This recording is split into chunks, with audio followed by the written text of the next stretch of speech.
Praise the Lord सभी को।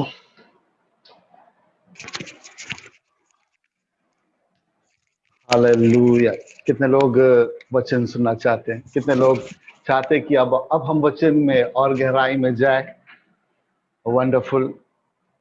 मैं एक ही गुजारिश सबसे करता हूं कि जितने लोग हैं अपने वीडियोस को ऑन करिए।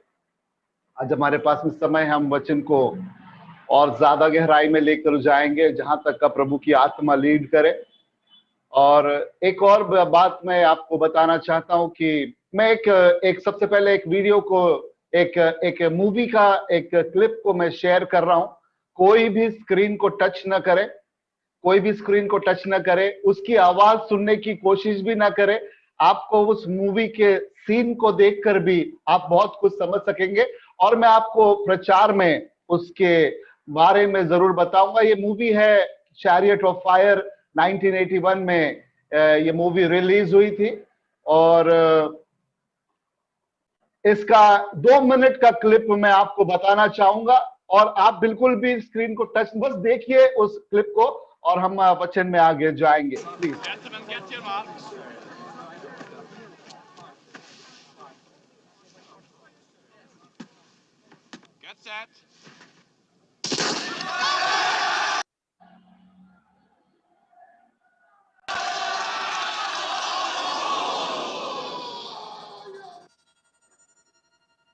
Get up, lad, get up. Come on!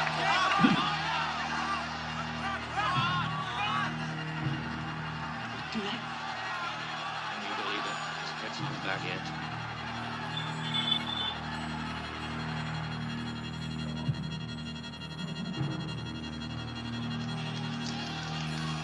Come on!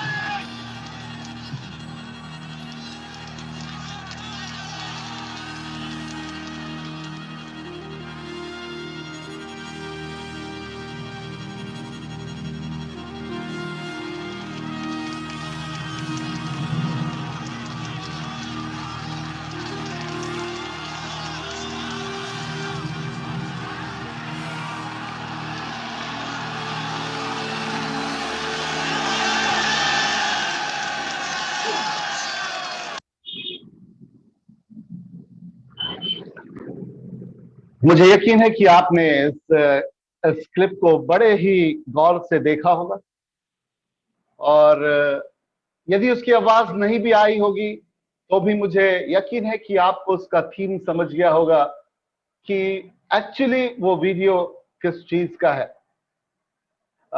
Sachin भाई बोल रहे हैं कि मुझे आवाज नहीं सुनाई। आवाज की कोई बात भी नहीं है, आप बेफिक्र रहिए। आपको आवाज नहीं भी आई, आप अपने घरों में अपने बच्चों को इस मूवी के बारे में जरूर बताइए। इस मूवी का नाम है चैरियट ऑफ फायर। 1981 में ये रिलीज हुई थी और ये जो रनर है इसका नाम एरिक लिडल है। ERICLIDDLE। और ये एक बहुत ही अच्छा इवेंजलिस्ट था। मैं आपको मेरे प्रचार में इसके बारे में कुछ और भी जानकारी दूंगा, तो नेट पर जाइए, जरूर देखिए इस मूवी को। बहुत ही सुपर पर्सनालिटी है। एक वचन को निकालेंगे जितने लोग भी सुन रहे हैं। यदि यहाँ पर कोई ऐसा है, संध्या हो, जो भी हो, जो वचन को पेश कर सके तो जल्दी से वचन को जरूर पेश करे। भजन संहिता उसका 37th चैप्टर 37 और उसका वर्स 32। भजन संहिता उसका 37th चैप्टर और उसका वर्स 32। और वहां पर ऐसा लिखा है, दुष्ट धर्मी की ताक में रहता है, दुष्ट धर्मी के ताक में रहता है और उसे उसके मार डालने का यत्न करता है, और उस धर्मी को मार डालने का यत्न करता है। सुनिए मेरी बात को।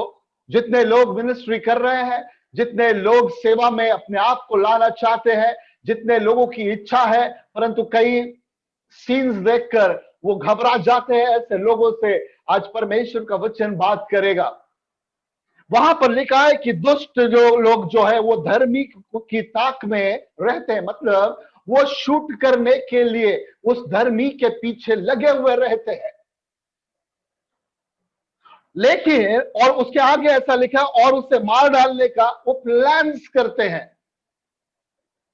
यदि आप वचन में है, आप प्रार्थना करते हैं, आप सेवा करते हैं, आप सुनिए कि आप एक धर्मी की कैटेगरी में है और ये वचन ऐसा कहता है कि जो दुष्ट है वो धर्मियों के आपके ताक में लगे रहते हैं और उसे मार डालने का यत्न करते हैं। दे विल प्लान, वो आपके विषय में ऐसा प्लान करते हैं 24 घंटा। यदि आप प्रभु के अनुग्रह में चल रहे हैं, परमेश्वर के वचन के को लेकर आप आगे बढ़ रहे हैं, आप सुनिए मेरी बात को आज बड़े गहराई से। दुष्ट ये प्लान कर सकते हैं, वो आपके ताक में रह सकते हैं, परंतु एक वचन और पढ़ते हैं और वो आपको भजन संहिता 105 भजन संहिता 105 और 105 के 15वें पद को हम पढ़ते हैं और उसमें ऐसा लिखा है, मेरे अभिषिक्तों को मत छूना, कि मेरे अभिषिक्तों को मत छुओ। बस ठीक है। अब समझिए, ये वो परमेश्वर की बात है। ये लोग ताक में लगे हुए रह सकते हैं। ये जो हम भजन संहिता 37 में हमने एक चीज को पढ़ा कि दुष्ट लोग आपके ऊपर नजर गड़ाए हुए होंगे, आपके पीछे लगे हुए रहेंगे, आपके लिए बैरियर्स क्रिएट कर सकते हैं, आपको आगे नहीं जाने देंगे, आपके हर एक कार्यों में अपने टांग अड़ाएंगे, वो ताक में लगे रहेंगे। लेकिन एक बात आप समझ जाइए कि भजन संहिता 105 का 15 कहता है कि मेरे अभिषिक्तों को, ये कोई और नहीं लेकिन परमेश्वर यहोवा कहता है कि मेरे अभिषिक्तों को मत छूना। एक बहुत बड़ी बात परमेश्वर ने यहां पर लिखी है। वही धर्मी लोग, उनके लिए परमेश्वर स्वयं बोलता है वो लोगों को, कुछ सुनो। ये जब वाक्य परमेश्वर इस ये भजन में लिख रहा था, उसके ऊपर यदि आप पढ़ेंगे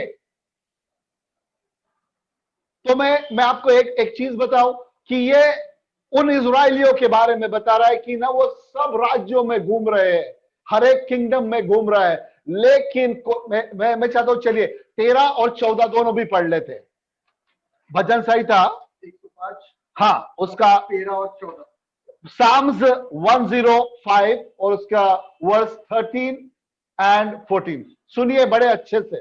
वे एक जाति से दूसरी जाति, एक जाति से दूसरी जाति और एक राज्य से दूसरे राज्य में फिरते रहे, और एक राज्य से दूसरे, अब जहां पर चाहेंगे ये लोग फिरते रहेंगे। हाँ, परंतु उसने किसी मनुष्य को उन पर अंधेर करने न दिया। लेकिन उस परमेश्वर ने किसी भी मनुष्य को यह अधिकार नहीं दिया कि इनके ऊपर वो अंधेर कर सके, वो इनको रोक सके, वो इनके कार्यों को रोक सके, इनके जो सोच है उसके ऊपर आके हावी हो जाए। परमेश्वर यहोवा ने कभी भी ऐसा नहीं होने दिया। आगे, और वह राजाओं को उनके निमित्त यह धमकी देता। सुनिए, वो परमेश्वर यहोवा राजाओं को, यदि आप यहां से बुल्ढाना जा रहे हैं तो बुल्ढाना के राजाओं को वो परमेश्वर धमकी देता था और क्या कहता था फिर कि मेरे अभिषिक्तों को मत छूना। ये वो परमेश्वर का वचन है। ये केवल ऐसा ही नहीं है कि मेरे अभिषिक्तों को मत छूना, नहीं नहीं नहीं नहीं, वो परमेश्वर यहोवा वहां के राजाओं को बोलता था, सुनो मेरी प्रजा आ रही है, मेरे लोग आ रहे हैं और अब इनको तू मत छूना। क्या कितना जबरदस्त परमेश्वर है, कितना जबरदस्त परमेश्वर है कि यदि हम बस धर्मी हो जाए, यदि हम वो अनॉइंटेड बन जाए तो हमारा बैटल्स कोई और नहीं, हमारा परमेश्वर यहोवा लड़ेगा। इससे भी बढ़कर और कोई चीज चाहिए? कोई इंसान के ऊपर हम भरोसा नहीं करेंगे। बस एक ही क्राइटेरिया, यदि मेरी आवाज आज आप सुन रहे हैं और आज आप सेवा कर रहे हैं, मैं आपको एक चीज बताना चाहता हूं, यदि आपके लाइफ में मुश्किलें आ रहे हैं तो मैं आपको एक बात बताना चाहता हूं, धर्मी बन जाइए। धर्मी की कैटेगरी में आ जाइए। आपका मुकदमा, आपका जो केस है वो कोई और नहीं, वो हमारा यहोवा वो लड़ने जा रहा है। और कुछ भी वो स्वयं नीचे भी नहीं उतरेगा। सुनिए, मैं उस परमेश्वर की बात कर रहा हूं, वो यहोवा वहां से नीचे भी नहीं उतरेगा। वो सिर्फ उनके सपने में भी आ जाएगा ना। तो मैं आपको चलिए एक बात बताता। चलिए उत्पत्ति की किताब निकालते हैं, उसके 31st चैप्टर को पढ़ेंगे और उसका 29th वर्स, जेनेसिस उत्पत्ति 31 और उसका 29। ये उस स्टोरी की बात है कि जहां पर जेकब याकूब लाबान के हाथ से निकल कर चले जाता है रेचल को लेकर, और उनके वाइफ को, जितने लोग कॉन्क्यूबाइंस को लेकर निकल जाता है। और निकल जाने के बाद में जब लाबान को पता चलता है कि ये मुझे बगैर बताए चले गए, तो ये इनको पकड़कर हानि, इनको मारने के विषय से इनके पीछे जाता है। और एक बात सुनिए कि वो क्या कर, वो परमेश्वर को जैसा ही पता चलता है कि अरे ये लाबान मेरे अभिषेक को मारने के पीछे है, तो उसका 29वां पद क्या कहता है, सुनो। वो आकर खुद कबूल करता है। लाबान अपने मुंह से बोलता है, और वो भी याकूब के पास जाकर बोलता है कि सुनो, तुम लोगों की हानि करने की शक्ति मेरे पास में है। ये लाबान आकर बोलता है कि तुमको मारने की शक्ति तो मेरे पास में है, पर तुम्हारे पिता के परमेश्वर ने मुझसे बीती रात में स्वप्नों में आकर कहा, सावधान रहना।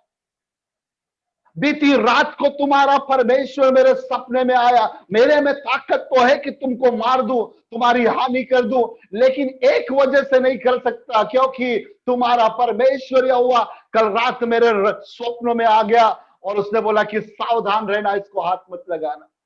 क्या परमेश्वर है! किस चीज के लिए आप वेट कर रहे हैं? मैं आपको बताता हूं, काफी है परमेश्वर आपके साथ। केवल आप उस परमेश्वर से लिपट जाइए।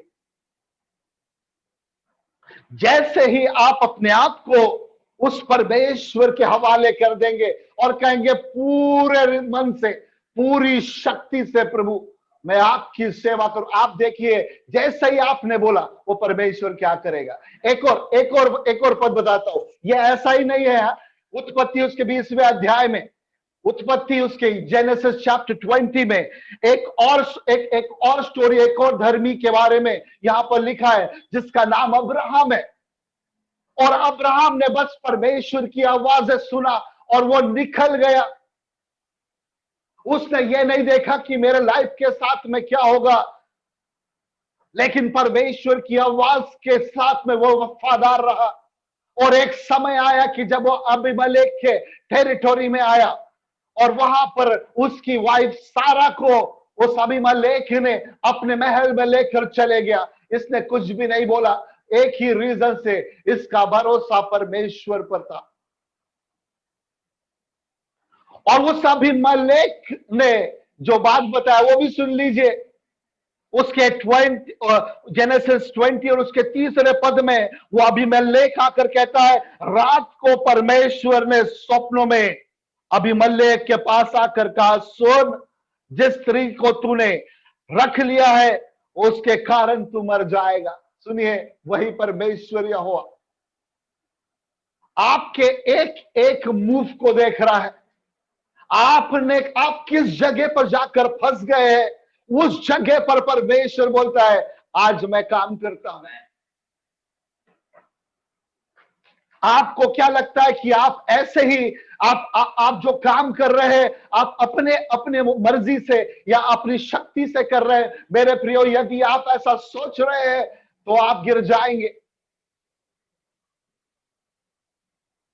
आज हम यहां पर बैठे, यह परमेश्वर का अनुग्रह है। धर्मी होने के लिए क्या करना चाहिए?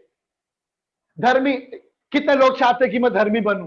कितने लोग चाहते कि मेरा बैटल परमेश्वर लड़े? कितने लोग चाहते कि हर एक ब्लेसिंग परमेश्वर की ओर से मुझे आने पाए। कितने लोग आज ये कहते हैं कि yes I need to be like this. कोई है ऐसा कहने वाला कि प्रभु मैं ये धर्मी बनना चाहता हूं, मैं लोगों के साथ में कितने बार झगड़े करूंगा, मैं नहीं करना चाहता, प्रभु आप मेरे लिए करिए। वचन संहिता उसका 105वां अध्याय और उसका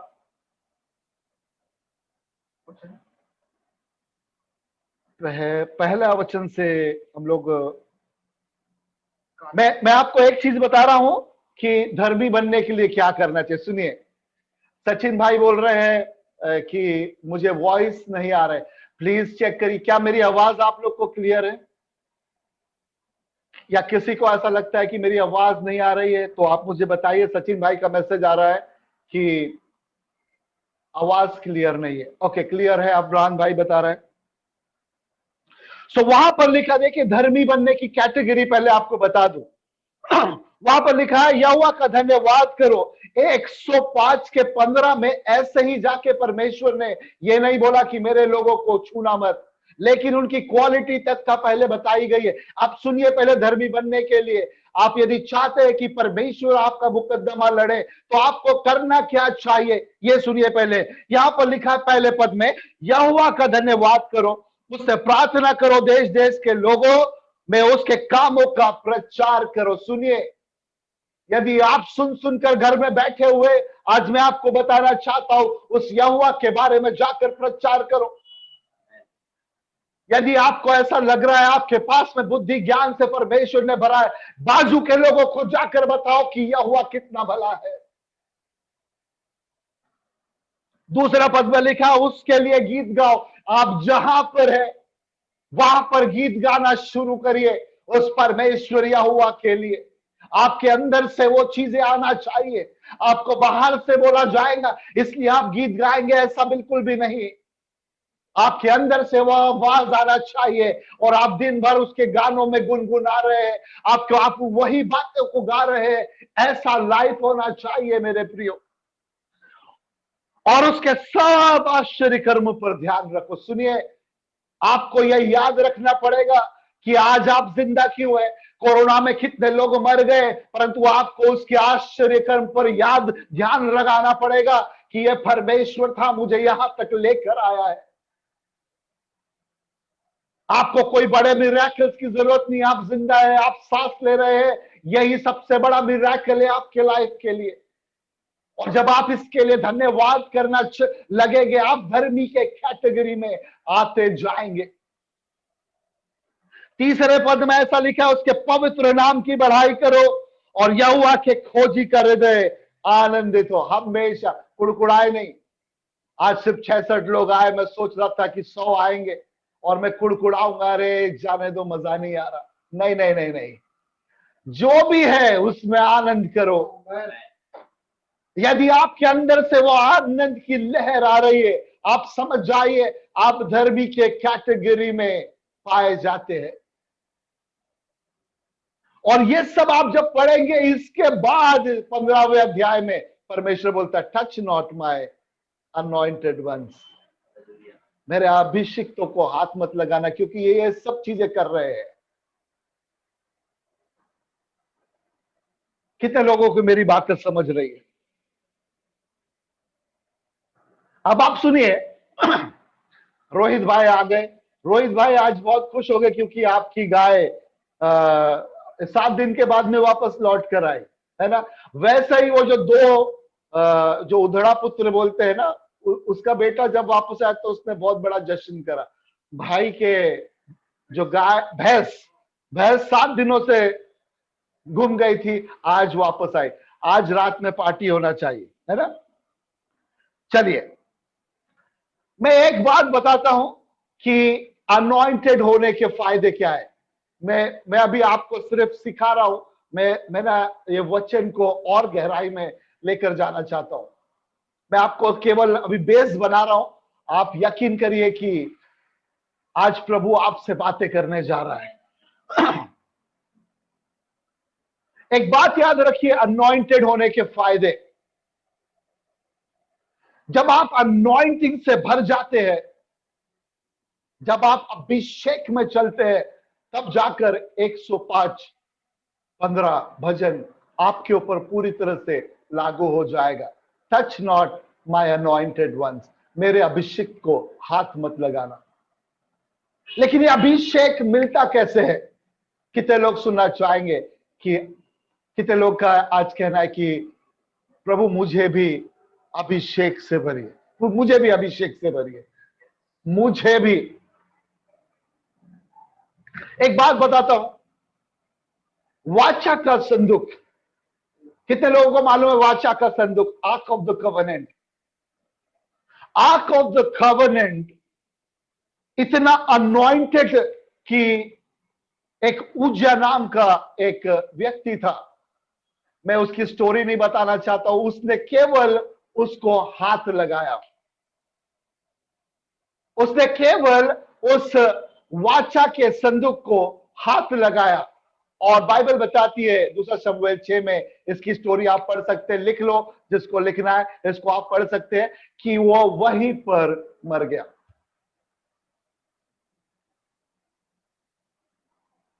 क्या रीजन था कि वहां से इतनी बड़ी ताकत, इतनी बड़ी पावर निकली और उसको वहीं पर मार दी? जस्ट बिकॉज, एक ही रीजन, कि उस वाचा के संदूक के अंदर परमेश्वर की उपस्थिति रहती है।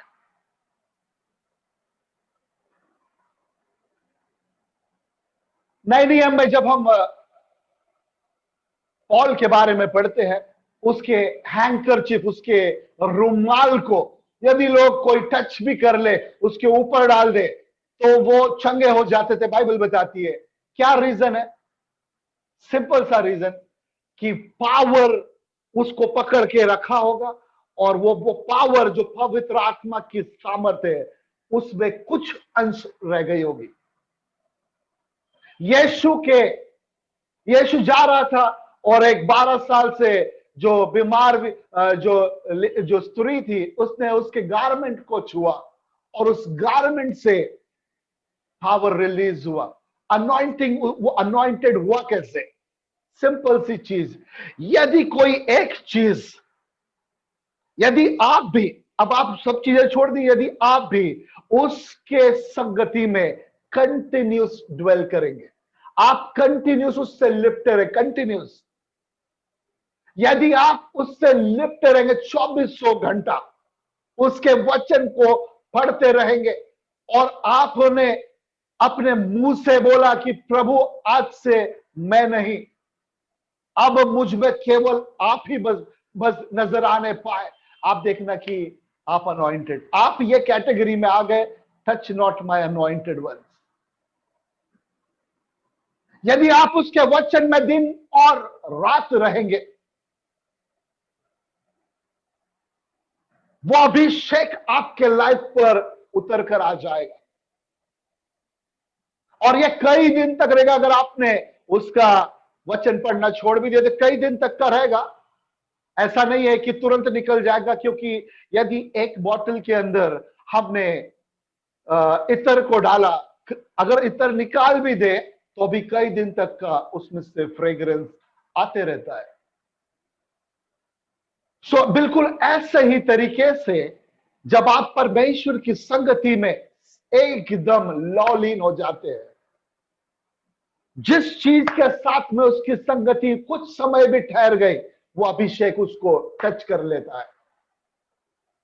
आज हम किसी के सर के ऊपर अगर हाथ रखे तो वो चंगे हो जाएंगे, वो स्लेन हो जाएंगे, गिर जाएंगे, या पवित्र आत्मा उनको टच करेगा, दुष्ट आत्मा निकल जाएगी। क्यों हो सकता है? केवल एक वजह से, मैंने एक्सरसाइज करके आया इसलिए नहीं, मैंने डंबल्स मारा इसलिए ताकत आ गई, बिल्कुल नहीं, केवल एक ही वजह से, परमेश्वर की उपस्थिति से। और जैसे ही परमेश्वर की उपस्थिति आती है, वो पर्सन हो, चाहे वो हैंकरचिप हो, चाहे कुछ भी हो, वो अभिषेक से भर सकता है। कितने लोगों को समझ में आ रहा मैं क्या बता रहा हूं? पतरस के शैडो से लोग चंगे हो रहे हैं। इसका मतलब यह नहीं कि पतरस बहुत अनॉइंटेड है, नहीं नहीं नहीं। परमेश्वर का प्रेजेंस उसके लाइफ में बहुत ज्यादा स्ट्रांग है। यदि आर्क ऑफ ये जो आर्क ऑफ द कवनेंट, वाचा का संदूक में वो ताकत होती, तो आज भी ऐसा कहते हैं कि इजराइल में वो वाचा का संदूक मिला है तो लोग मर जाएंगे उसको टच करने से। नहीं नहीं नहीं, वहां पर परमेश्वर की उपस्थिति थी, इसलिए वहां पर सामर्थ बह रही थी। अब आप समझिए कि उसकी परमेश्वर की उपस्थिति रहने से आप में वो पावर जनरेट हो सकता है। कंडीशन समझ रहे हैं कि यदि आपने परमेश्वर की उपस्थिति को, आपने बोला कि ये मेरी लाइफस्टाइल होगी, तो आप अभिषेक में फ्लो हो सकते हैं। अब आप सुनिए मेरी बात को, यदि आपने पश्चाताप करा, आपने वचन पढ़ना दिन और रात शुरू किया, आप प्रचार कर रहे हैं, आप गाने गा रहे हैं, आपकी सोच सिर्फ परमेश्वर के पास यदि हो जाए, तो एक वचन अब आप सुनिए, यूहन्ना उसका 14वां अध्याय, जॉन चैप्टर 14 और उसका वर्स 23 यूहन्ना उसका 14वां अध्याय और 23वां पद। यीशु ने उसको उत्तर दिया, हाँ, यीशु ने उत्तर दिया, यदि कोई मुझसे प्रेम रखे, यदि कोई मुझसे प्रेम रखे तो वह मेरे वचन को मानेगा, सबसे पहली क्राइटेरिया, तो मेरे वचन को मानेगा और मेरा पिता उससे प्रेम रखेगा, और मेरा पिता उससे प्रेम रखेगा। अब सुनिए, और हम उसके पास आएंगे, और अब हम दोनों भी उसके पास आएंगे और उसके साथ वास करेंगे। अब सुनिए, अब यदि हम उसके वचन को पढ़ रहे हैं, हम उससे प्रेम कर रहे हैं, उसकी बताई हुई बातों को मान रहे हैं, तो यीशु बोलता है कि मैं और पिता उनके साथ उनके पास आएंगे और उसके साथ क्या करेंगे, वास करेंगे। इसका मतलब यह है परमेश्वर की उपस्थिति आपके साथ आ जाएंगी और अब यह वचन आपके ऊपर आएगा, touch not my anointed once. अब मेरे अभिषिक्तों को मत छूना, क्योंकि अब यह अकेला नहीं, क्योंकि यीशु बोलता है कि मैं और मेरा पिता भी अब तेरे साथ में, इंग्लिश में बड़े अच्छे से बोलता है, we will dwell with you, हम तेरे साथ में हैं, अब वास करेंगे। और अब शैतान की कोई ताकत नहीं है कि उस परमेश्वर को हाथ लगा दे। क्यों? क्योंकि अब तो मैं रहा ही नहीं, अब मैं सिर्फ अब सिर्फ नाम का बचा, क्योंकि अब तो मेरे साथ मेरे अंदर यीशु ही यीशु है। कितने लोग को समझ रहा है ये बात? अनॉइंटेड होने के बाद बता रहा हूं, दिन रात उसके वचन को पढ़ेंगे, उसके बातों पर मनन करेंगे, तब जाकर हम वो अनॉइंटेड की कैटेगरी में आ जाएंगे। अब आप समझिए कि जितने लोग सेवा कर रहे हैं और फिर अटैक होने लगते हैं,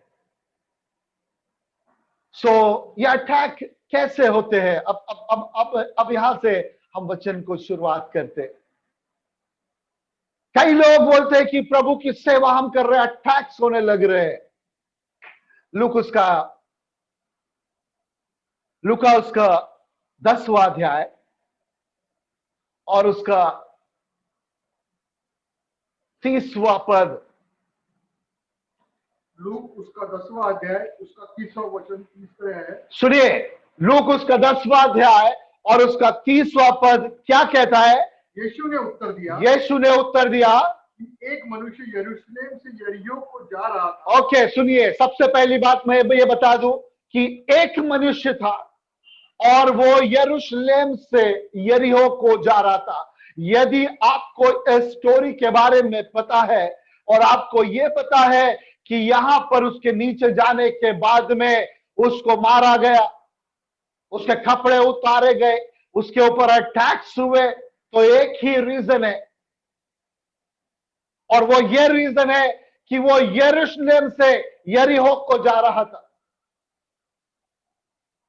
कोई और रीजन नहीं है, वो कोई डाकू लोग नहीं है। यदि डाकू होते तो शायद उसके जेबों में पैसे टटोलते, परंतु ये ऐसा व्यक्ति है जिसको उन्होंने केवल घेरा और उसको मारा और उसके कपड़े उतार दिए और छोड़ दिया।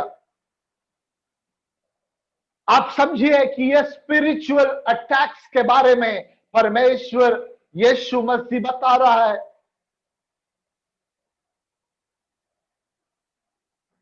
कि जब वो यरूशलेम से यरीहो की ओर आ रहा था, उस समय जाकर उसके ऊपर अटैक्स हो गए। क्या रीजन है? मैं आपको जल्दी से बता दूं। यदि कोई ऐसा है जो इज़राइल जाकर आया हो, आपको इज़राइल की कंडीशन पता होगी, आप पर्सनली विजिट करे होंगे। मैं आपको इसका सीन बताना चाहता हूं कि यरूशलेम जो है वो 3000 फीट जो सी लेवल होता है उसके ऊपर है। यरूशलेम की जो जगह है वो सी लेवल से 3000 स्क्वायर फीट ऊपर है सी लेवल से। और उसको ऐसा भी बोलते हैं याजकों का स्थान। वहां पर लेवी और याजकों का स्थान है, पवित्र नगर बोलते हैं उसको। और ऐसे जगह से, पवित्र लोगों के पवित्र नगर से, याजकों के नगर से अगर कोई व्यक्ति यरीहो की ओर जा रहा है, जिस जो जोशुआ 6:26 में बोलता है कि कर्स्ड है ये लैंड, यहां पर कर्स दिया गया है क्योंकि ये समुद्र लेवल पर ये जेरिको है, जैसा बंबई गोवा समुद्र स्थल पर है। और यहां पर खजूर के पेड़ों को हम देख सकते हैं। इसका मतलब यह है यदि खजूर है तो वहां पर दारू मिलना आम बात है। सो आप सोचिए कि याजकों के जगह से निकलकर एक ऐसे जगह पर जहां पर हर वो गलत बातें होती है, वहां पर यदि कोई व्यक्ति जाएगा तो जाकर उसके ऊपर अटैक क्यों हो गए। अब यहां से हम शुरुआत करते हैं। यह व्यक्ति अकेला जा रहा था, इसका मतलब यह है कि यह व्यक्ति दोबारा इस जगह से, इस जगह का उसको नॉलेज है, इसलिए वो अकेला आ रहा है। यरूशलेम से यरीहो 74 किलोमीटर बाय रोड है और 25 किलोमीटर डिस्टेंस है। मतलब अगर रोड से रोड आएंगे तो 74 किलोमीटर लगेंगे, और यदि आप शॉर्टकट कूद का ऐसे भी जाएंगे तो 25 किलोमीटर है। और ये अकेला व्यक्ति जा रहा, इसका मतलब यह है कि नीचे से ऊपर गया होगा, तभी तो उसको पता है कि वहां पर भी कोई जगह है। कितने लोगों को मेरी बात समझ रही है? अगर मैं बहुत जल्दी बोल रहा हूं तो मैं उसको धीरे करके भी बोल सकता हूं। यदि आपको और ज्यादा इसके डेप्थ में समझना है तो मैं वैसे भी कर सकता, जल्दी से टाइप करके बताइए। सो यह व्यक्ति यरीहो से यरूशलेम गया होगा। इसने अपने जो वॉक्स है, अपनी जो चाल है, वो पवित्र नगर की ओर लेकर गया होगा। कई बार हम जब गॉस्पेल सुनते हैं, हम भी प्रचार करने लगते हैं, हम भी मिनिस्ट्री करने लगते हैं, बस एक ही रीजन से, क्योंकि किसी ने ऐसा बताया था। और यह व्यक्ति यरीहो में रहता होगा और इसने यरूशलेम की ओर अपने कदम उठाया और वो याजकों के जगह पर चले गया। कुछ कारणवश कुछ ऐसा हुआ होगा इसके लाइफ में कि ये बैकस्लाइड हो गया होगा और बोला होगा, प्रभु आपकी सेवा नहीं करना चाहता हूं। और इसने बोला होगा, अपने दोस्तों को छोड़ दिया होगा और बोला मैं तो चला अपने यरीहो को, वहां पर व्यापार का जगह है, मैं व्यापार कर लूंगा। और जो मैं आपको पहले वचन बताया, भजन संहिता 37 उसका 32वां पद, आप उसको बड़े बारकाई से समझिए। वहां पर लिखा था, दुष्ट धर्मियों की ताक में रहता है और उसे मार डालने का केवल प्लान करता है। ये जो दुष्ट लोग हो गए ना, इसको जाते हुए भी देखे होंगे, लेकिन क्योंकि ये यरूशलेम जा रहा था, उन्होंने हाथ नहीं लगाया, क्योंकि इनको मालूम है, touch not my anointed one. उनको पता होगा कि ये यरूशलेम याजकों के नगर पर जा रहा है, he is an anointed one, इसलिए उन्होंने इसके ऊपर हाथ नहीं डाला। लेकिन जब वो वहां से वापस आते हुए उसको देखा, उन्होंने क्या किया? उसको लूट लिया, उसको मारा, प्लान्स को उन्होंने एग्जीक्यूट कर लिया। अटैक्स कब होते हैं प्रियो पता है? जब आप यरूशलेम की ओर या ऊपर की ओर जा रहे हैं तब नहीं होते, परंतु यदि आप पीछे की ओर जा रहे हैं तब होते हैं। यदि आपके लाइफ में अटैक्स को आप देख रहे हैं, अपने आप को, अपने स्पिरिचुअल लाइफ को जांचिए, अपने स्पिरिचुअल वॉक को जांचिए कि मैं कहां पर कम पड़ गया प्रभु, कहां पर शैतान ने मेरे ऊपर वो अटैक्स करने लगे। क्योंकि वचन तो कहता है कि वो केवल युक्तियां कर सकते हैं परंतु टच नहीं कर सकते मुझे, केवल प्लान बना सकते मुझे गिराने का, लेकिन हाथ नहीं लगा सकते। फिर मेरे लाइफ में दुष्ट आत्मा, मेरे परिवार में दुष्ट आत्मा के अटैक्स कैसे, किसी और को बताने की जरूरत नहीं, अपने आप को जांचने की जरूरत है। आज अपने आप से पूछने की जरूरत है कि कहीं मैं यरूशलेम से यरीहो की तरफ तो नहीं जा रहा, प्रार्थना के घर से कहीं मैं व्यापार के जगह पर तो नहीं जा रहा, जहां पर दारू बनते हैं, जहां पे अय्याशियां होते हैं, कहीं मैं उसकी संगति में तो नहीं जा रहा। और अगर आप ऐसे जा रहे हैं तो यकीन करिए, यदि अब तक का आपके ऊपर अटैक नहीं हुआ, आने वाले दिनों में 100% अटैक होगा। एक ही वजह से, क्योंकि जब आप ऊपर जा रहे थे सब चीजें अच्छा हो रहा था, लेकिन जब आप वापस आ रहे हैं, उन्होंने जो प्लान्स किया आपके विरुद्ध में, वो आपके लाइफ में एग्जीक्यूट कर देंगे, आपको मारेंगे, आपको लूट लेंगे। इसीलिए मैं आपको वही बता रहा हूं कि हमेशा उसके फेलोशिप में, उसके संगति में बढ़ते चलो, बढ़ते चलो। चाहे परिस्थिति कैसी भी आ जाए, मैं उसको कभी नहीं छोड़ूंगा। चाहे परिस्थिति कैसी भी क्यों ना आ जाए, मैं ऊपर की ओर चलूंगा। यदि आपकी सोच ऐसी रहेगी तो मैं आपको यकीन दिलाता हूं, आपको वो मुकुट पाने से कोई भी नहीं रोक सकेगा, कोई भी नहीं। एरिक लिटिल के बारे में मैंने आपको वीडियो शेयर किया, मुझे नहीं पता कि आपने उस वीडियो को कैसे देखा, परंतु मैं आपको उस वीडियो के बारे में कुछ समझाना चाहता हूं। एक बहुत ही अच्छा ओलंपियन था ये 1920s में।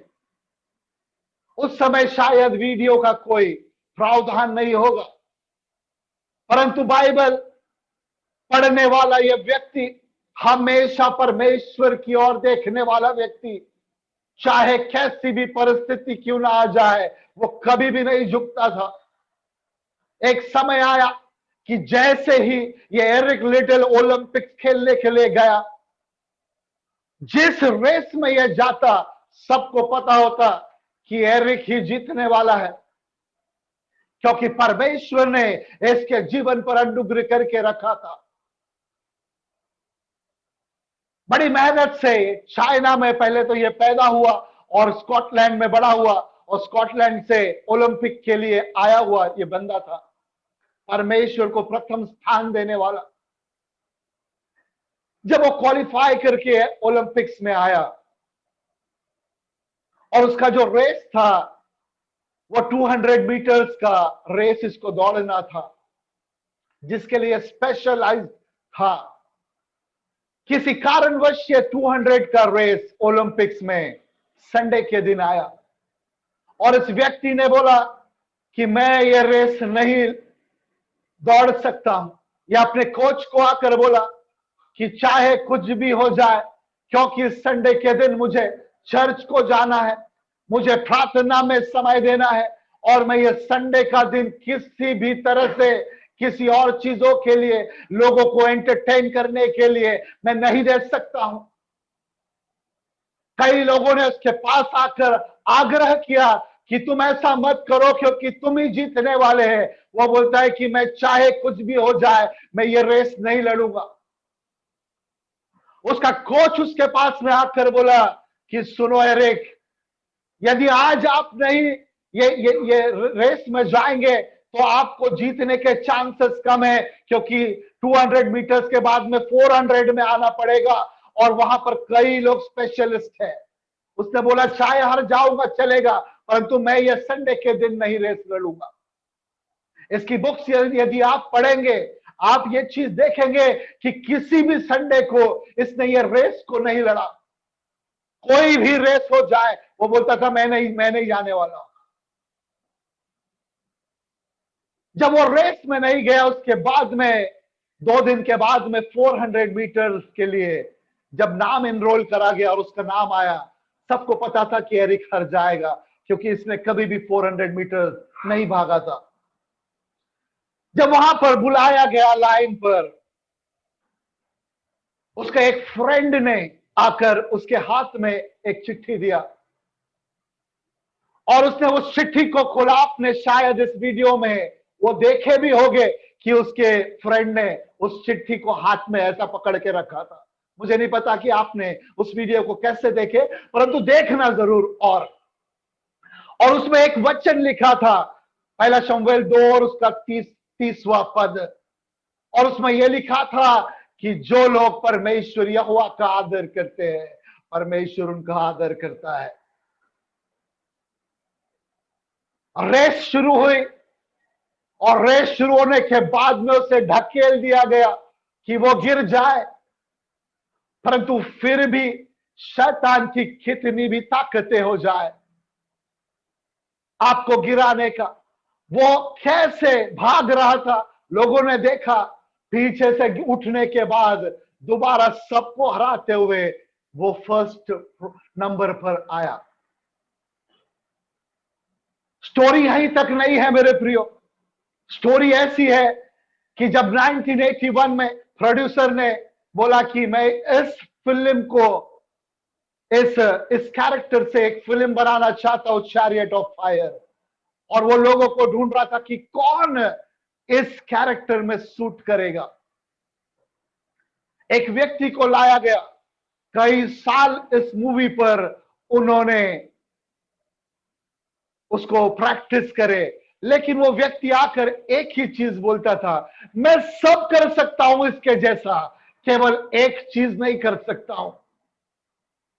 मैं सब तरह से कॉपी कर लूंगा इसकी एक्टिंग, परंतु इसकी एक चीज की एक्टिंग कर ही नहीं सकता हूं। और उसकी एक्टिंग का एक बात बताना चाहता हूं कि जैसे ही एरिक रनिंग के 100 मीटर दूर होता, वो अपना चेहरा बादलों को ऐसे बताकर भागता था और अपने मुंह को खोलता था जैसे कि परमेश्वर से वो धन्यवाद कर रहा है। वो बोलता कि मैं ये शूट नहीं कर सकता हूं, मैं उसकी एक्टिंग रूबरू कर लूंगा, लेकिन मैं ऊपर देखकर मुंह खोलकर नहीं भाग सकता हूं, क्योंकि मैं जब भी भागता हूं गिर जाता हूं। मेरे प्रियो, स्पिरिचुअलिटी का ढोंग नहीं कर सकते कोई। यदि आप वाकई में आपकी लाइफ ऊपर देखते हुए चलते हैं, मैं आपको बताना चाहता हूं, चाहे कितने भी हर्डल्स आ जाए, चाहे कितने भी परेशानी आ जाए, यदि ये आपका लाइफ स्टाइल है तो आप जीत रहे हैं। चाहे कैसी भी परिस्थिति आएगी आप जीत रहे हैं, चाहे कैसे भी रुकावटें आएंगी, परंतु कंडीशन एक है, आपका चेहरा ऊपर होना चाहिए। आप लोगों की ओर नहीं देखेंगे, आप ऊपर की ओर देखेंगे। और यदि आप ऊपर की ओर देख रहे, मैं आपको बताना चाहता हूं कि आप जीत रहे। सुनिए, एक और वचन को मैं निकालना चाहता हूं और मैं चाहता हूं कि इसमें बड़े गौर से इसको पढ़िए। लूका उसका 13वां अध्याय उसका 13वां अध्याय और उसका 10वां पद। और उसका 10वां पद। और सुनिए, मैं पढ़ता हूं उसके, वहां पर ऐसा लिखा, वहां एक स्त्री थी जिसे 18 वर्ष से दुर्बल करने की दुष्ट आत्मा लगी थी। सुनिए, मेरे ख्याल से सबको ये चीज पता है कि सबके दिन वहां पर आराधनालय में यीशु उपदेश दे रहा था और वहां पर एक स्त्री थी, वहां पर उसको एक ऐसी स्पिरिट ने पकड़ कर रखा था और बाइबल बताती है कि वो कुबड़ी हो गई थी और किसी भी रीति से वो ठीक नहीं हो सकती थी। कितने लोगों को पता है ये स्टोरी? कितने लोगों को पता है? 18 साल से ये जो स्त्री थी, इसको एक दुष्ट आत्मा ने ग्रस्त करके रखा था और वो एक ही चीज करती थी और वो जमीन को देखती थी। उसके पास में वो अनुग्रह नहीं था कि वो अपना जो चेहरा है वो ऊपर को उठा ले, और वो 18 साल से जमीन के चीजों को देखती रहती थी। और बाइबल बताती है कि उसमें दुष्ट आत्मा थी। आज कई लोग, वो 18 साल से दुष्ट आत्मा से ग्रस्त थी, आज 70 साल के लोग हो रहे हैं। दुष्ट आत्मा ने ऐसे ग्रस्त करके रखा है, चर्च जा रहे हैं, दशवांश दे रहे हैं, सब चीजें कर रहे हैं, परंतु चर्च जा काहे के लिए रहे? कितने लोग कितने मोटे हो गए देखना चाहिए, है ना? लॉकडाउन में इनका हेल्थ कैसा हो गया, किसने नई गाड़ी खरीदा है, नए मोबाइल लिए क्या, वो देखने जा रहे हैं। वर्शिप कर रहे हैं, मेरी आवाज उससे अच्छी है क्या? ये सभी दुष्ट आत्मा के गृहस्थ सिम्टम्स है कि जब आप जमीन की चीजों की ओर अपना मन लगाते हैं, जब आप स्पिरिचुअल चीजों को जमीन की ओर से देखकर आगे बढ़ने की सोचेंगे, आप कई साल बिता देंगे परंतु आप चंगे नहीं होंगे। चर्च इसलिए जा रहे हैं कि कुछ तो भी और ज्यादा इंफॉर्मेशन मिल जाएगा। वो जो लड़की थी चर्च में, वो भाग गई तो मुझे उसका इंफॉर्मेशन मिलेगा, इसलिए मैं चर्च जा रहे। वो लड़के का लफड़ा हो गया तो उसके बारे में सुनने के लिए हम चर्च जा रहे हैं। क्या रीजन है चर्च जाने का, स्पिरिचुअल लाइफ में एंटर करने का? यदि हम कुबड़े हैं और हम केवल जमीन की बातों की ओर देख रहे हैं, मैं आपको बताना चाहता हूं कि आपको डिलीवरेंस और मुझे डिलीवरेंस की जरूरत है। यदि मैं जूम पर बैठकर मैं भी यही देखता हूं कि अरे मेरे जूम में कम ही लोग आते हैं और वो दूसरे के जूम में ज्यादा आते हैं और मैं कुड़कुड़ा रहा हूं, मैं भी कुबड़ा हो चुका हूं आत्मिक तौर पर, और मुझ में भी सच्चाई नहीं है फिर। और वहां पर ऐसा लूक जो डॉक्टर था, उसने बोला किसी भी रीति से ये ठीक नहीं हो रही थी। कई बार अच्छे अच्छे वचन भी सुनते हैं, पास्टर रो रो कर प्रचार भी करते हैं, फिर भी वो ठीक नहीं होना चाहते। उपवास रख रख कर वचन दे रहे, फिर भी ठस से मस नहीं हो रहे, पश्चाताप की लाइफ नहीं जी रहे, एक अनॉइंटेड का जीवन अपने लाइफ में धारण नहीं कर रहे। ये सभी साइन एक कुबड़े होने की निशानी है मेरे प्रियो। क्या वाकई में आपने अपने लाइफ को बदला भी है? कुबड़े होने का मतलब एक ही है, किसी भी रीति से आत्मिकता को ना देखना, केवल जमीन की बातों की ओर नजर लगाना। कई लोग वेट करते हैं कि हाँ अब गिरेगा ना, तब के लिए मैं वेट कर रहा हूं, जब वो आत्मिकता में गिर जाएगा उस दिन के लिए वेट कर रहा हूं। यकीन करिए, ये सभी साइन जो है वो केवल आत्मिक कुबड़े होने की साइन है। यदि आपको कोई बोलता है कि उस जगह पर मत जाना, वो ग्रुप में नहीं जाना, ये इसका मतलब है कि जो भी बोलता हो वो कुबड़ा है, उसको डिलीवरेंस की जरूरत है। और यीशु ने बड़े सही तरीके से उस लेडी को उस दुष्ट आत्मा से मुक्त कर दिया। आज कई लोगों को, मुझे भी, मैं अपने आप को अलग नहीं करना चाहता हूं इससे, कई लोगों को, मुझे भी डिलीवरेंस की जरूरत है, क्योंकि हम जमीन की बातों को देखने लग जाते हैं। परंतु यदि हम अपनी नजर को उस पर्वत की ओर लगाएंगे, यदि हम अपनी सोच को कहीं और नहीं परंतु उस पर्वत की ओर, दाऊद ने बड़े अच्छी रीति से भजन 121 में बोला कि मैं अपने निगाहों को कहीं और नहीं परंतु पर्वत की ओर लगाना चाहता हूं, क्योंकि सहायता कहीं और से नहीं, मेरे दोस्त और यार से मुझे सहायता नहीं मिलेगी, परंतु वो यहोवा जो ऊपर बैठा है वहां से मुझे सहायता मिलने जा रही है। यदि हम अपनी नजर को वहां पर लगाएंगे।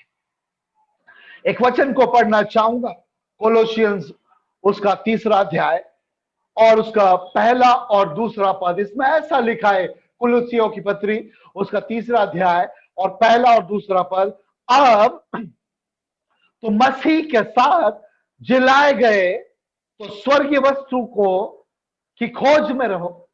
किसके किसके किसके खोज में रहना है हमको? स्वर्गीय वस्तु की खोज में रहो, जहां मसीह विद्यमान है और परमेश्वर के दाहिनी ओर बैठा है। अब आप सुनिए दूसरा पद, पृथ्वी पर नहीं परंतु स्वर्गीय वस्तु पर ध्यान लगाओ। कहां पर ध्यान लगाना है? स्वर्गीय वस्तु की ओर, स्वर्गीय बातों की ओर, स्पिरिचुअल लाइफ की ओर ध्यान लगाइए, कहीं पर भी नहीं। लोग आपको गिराएंगे, लोग आपको डिप्रेशन में डाल देंगे, परंतु वही यहोवा है जो यदि आपको एक कदम भी उसकी ओर लेते हुए देखे, वो यहोवा 10 कदम आपकी ओर आकर आपको थामने के लिए तैयार है। कंडीशन एक ही है, उसकी ओर आपको बढ़ना पड़ेगा। किस परिस्थिति में हैं आप लोग? किस परिस्थिति में आप अपने आप को पाते हैं? चाहे कैसी भी परिस्थिति क्यों ना हो, आपका एक कदम उस परमेश्वर की ओर आज आपकी लाइफ को एक अनॉइंटेड पर्सन बना सकता है। केवल एक कदम, केवल एक कदम उस परमेश्वर की ओर आपको अभिषेक से भर सकता है।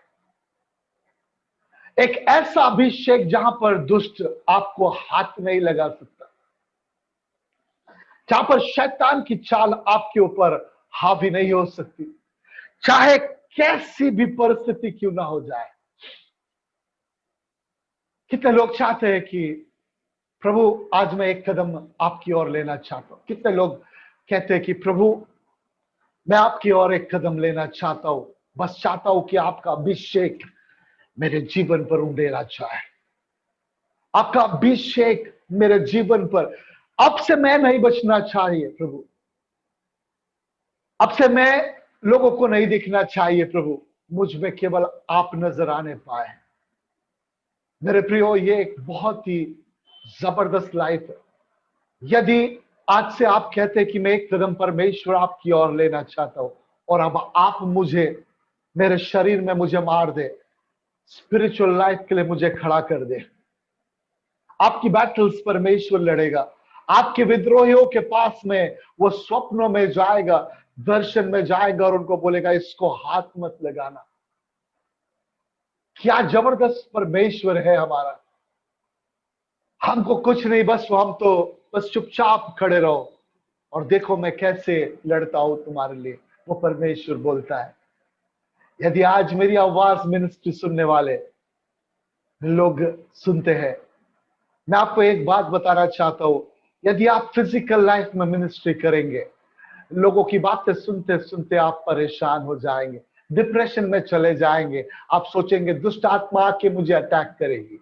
लेकिन यदि आप परमेश्वर के अनुग्रह में उसके अंदर छुप जाएंगे, कोई शैतान की ताकतें नहीं कि आपको ढूंढने पाएगा, क्योंकि यदि वो टच करेगा वो आपको नहीं, परमेश्वर को टच करेगा और परमेश्वर उसको केवल वो अपने आंखों से डरा देगा। कितने लोग चाहते कि वो परमेश्वर मेरे परिवार का मुकद्दमा लड़े,